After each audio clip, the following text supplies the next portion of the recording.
In this session, I want to talk about managing emotions.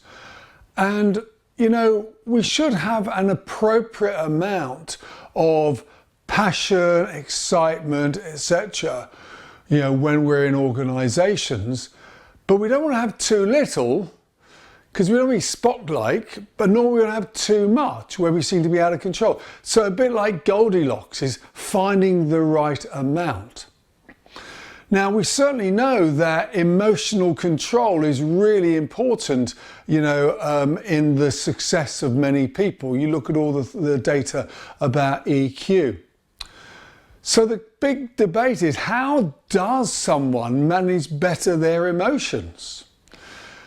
Now, some things I do in the coaching world is I'll often use what I call the meaning cycle. And this is my meaning cycle. And basically, there's an event. It's not the event that causes us to be emotionally overwhelmed by something. It's the meaning we put on it. And that meaning has been shaped by all our past experiences about it, which make us see that event in a certain way. And when we see that event in a certain way, the meaning then creates the feelings. And then the feelings then create an action. And action then creates a result. So one of the things we've got to do is really think about, what is the meaning we're putting upon stuff? And how can we reshape the meaning that we're talking about it with, and maybe start to see it a bit differently? And within there's work about, what are we focusing on? Because obviously if we focus on one thing, it takes us to a certain place. If we focus on something else, it takes us to another place. And I do a lot of work about reframing. In the grand scheme of things in life, how important is this event?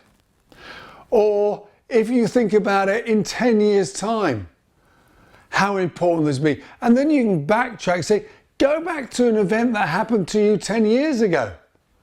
How important is it now to make them have some, connection with that as a concept?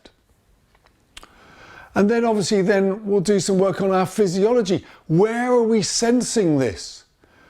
And how can we use our physiology to be more in control of our emotions? We all know that if we're feeling very sort of lacking self-confidence, we'll crouch down versus being upright and really owning our space. So therefore we can do work with our physiology, and certainly motion creates emotion. And then obviously we'll have got to deal with the stress and the overwhelm. And you may have come across this as a very famous sort of model about our windows of tolerance. How much can we sort of withstand? And, one of my clients, so I learned from them as well, talked about this lovely idea of everyone having a stress bucket. How big is your stress? How much can you take? And some people can take a lot, some people can't. And some people's buckets are so full, it doesn't take much to take them over the top. And they can either go into hyper-arousal or hypo-arousal. I don't want to go too much into these two forms. One's very much into sort of overactivity, one's into sort of closing down. But the point is, we've got to learn, what is our modality? What do we normally go to? And then we can then start to look at, what are the strategies that work for us?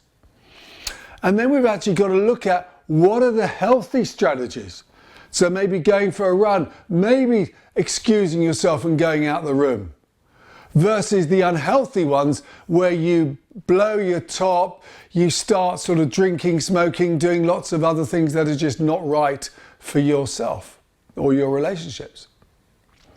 Now, the reality is that where we learn to manage our emotions actually comes from our childhood experience with our key caregivers. And actually also some past traumatic events could also have caused you to have great, inability to regulate your emotions. Frankly, that's where the psychotherapy part of my training comes in. That's where we can start to look at this stuff, start to process some of those things, and start to give you some greater tools and, to be able to deal with your emotions slightly better.